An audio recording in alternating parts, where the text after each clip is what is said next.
Hello, my loves. So, I'm here today to start our new part of our Living in Flow series this month, where we're going to talk about ritual. And we're going to talk about ritual for every phase of your cycle, but I wanted to start with menstrual because it feels like the hardest one to make fun, pleasurable, enjoyable. And I'm going to give you guys some ideas from my book. And I want you to know that there is a lot more in here than we're going to be able to churn out in just 10 minutes. And stay to the end. There is a way to win a digital copy of the book. So, the first thing that I wanted to say about ritual, and I should probably say this every day, but ritual is taking habit or routine and making it mindful. So you can go stumble out of bed and brush your teeth in the morning, and that's your routine, that's your habit. Or you can get up in the morning, stretch out some of the kinks, feel where your body is at that morning, and then give your teeth a little mini massage. Just a matter of context, just a matter of consciousness, just a matter of how you're looking at it. So there's a difference between routine and ritual, and I just want you guys to think about this as we're going through. So, in my book and in my school, I teach the sensual system, and this is how to balance your hormones, your business, your body, everything with your 6 senses. We're going to go crash course through them today, but there is absolutely a lot more in the book, and there's a lot more than that in my programs, but I just want you to get an idea of this. So, remember, this is your menstrual phase. This is the time of deep, dark waters. It's your water element. It's time to dive into the depths, float in the pools, water, right? So start getting into that water theme, and don't be afraid of the dark.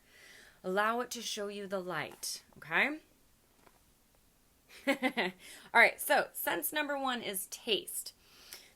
For the menstrual phase, again, it's waters, and it's salty. So think about deep, dark, salty ocean water. So for foods, deep, dark, rich foods. We're talking beets, we're talking blackberries, we're talking blueberries, kale, mushrooms, seaweed, watermelon, these kinds of things. Salty foods, caviar, delightfully salty food.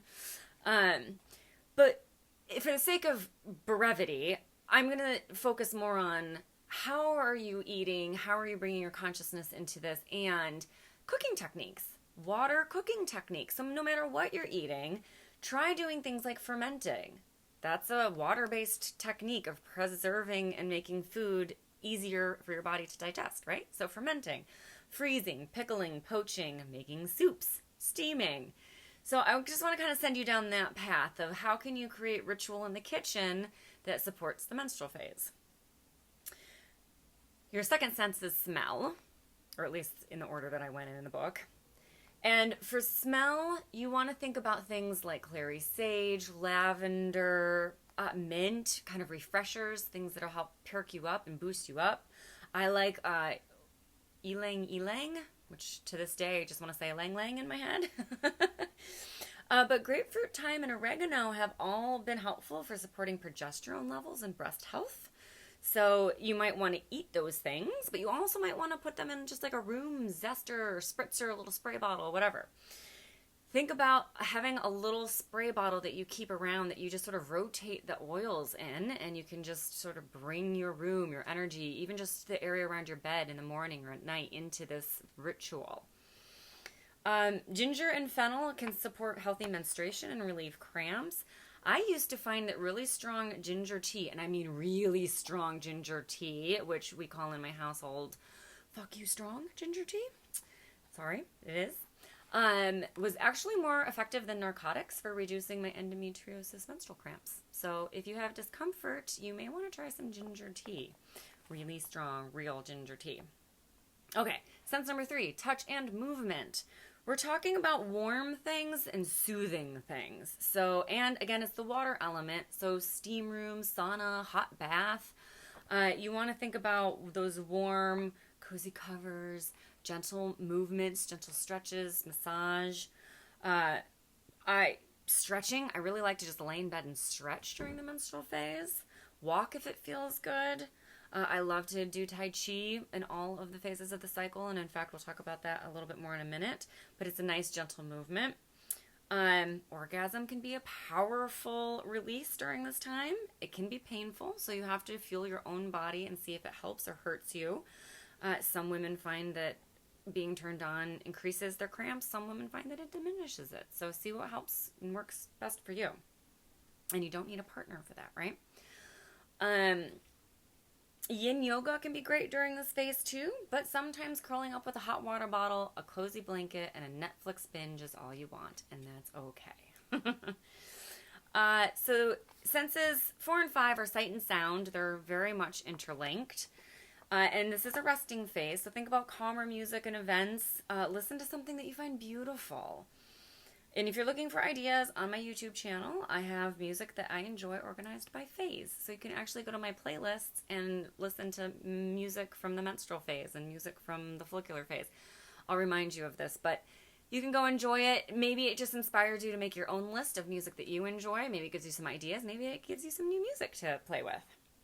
And you don't have to agree with me on all of them. It's okay. The resting theme continues with the visuals, right? So you may not want to watch an action movie or a horror film or something. You may just want to binge watch something that will give you a good cry because it feels like a good release, and that's just what you need right now.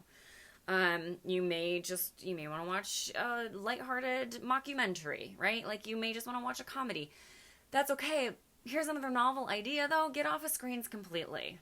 Just close the computer when you're done with work, or watch a couple episodes and then just shut it down and just get yourself away. Read a book, journal, color, stare at the clouds. Oh my God, when I started giving myself permission to just go stare at the clouds during this time, mountains were moved.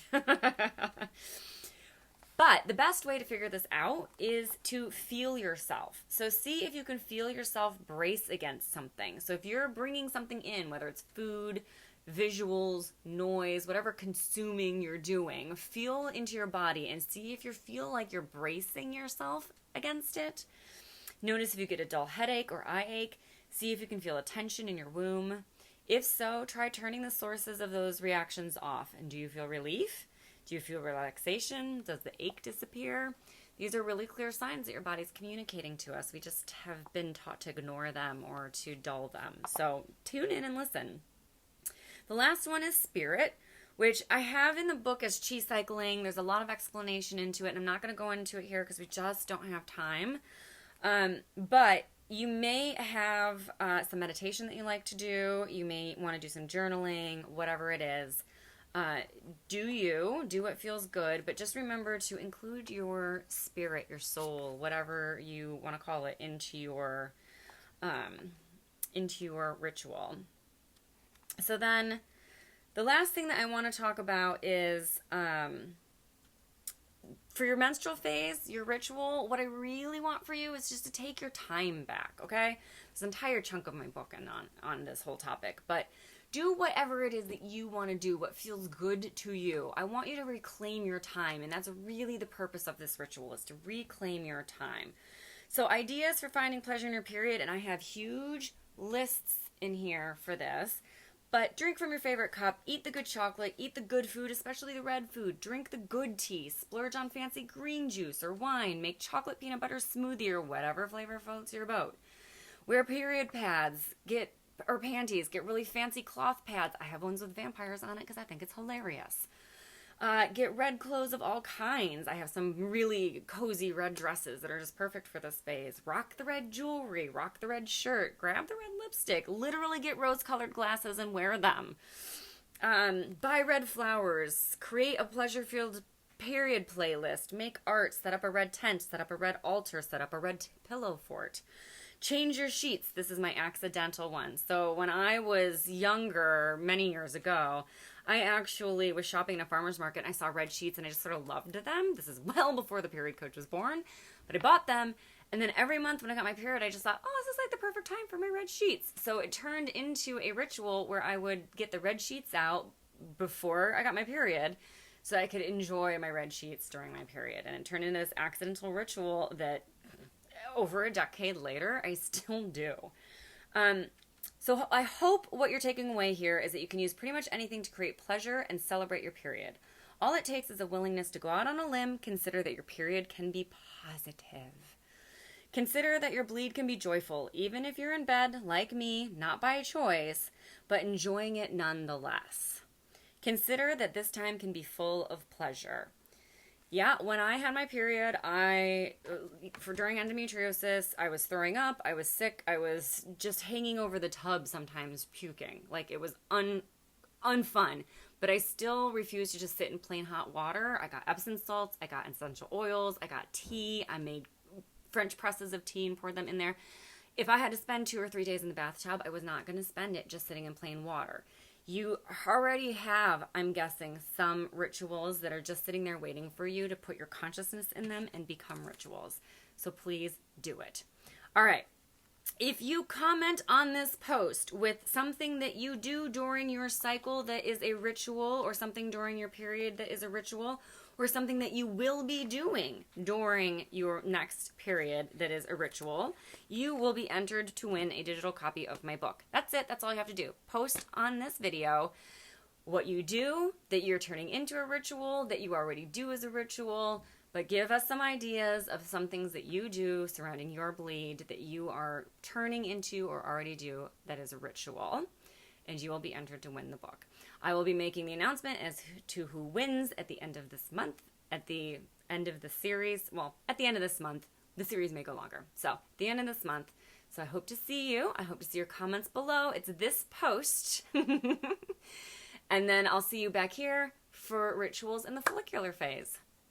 Bye, guys.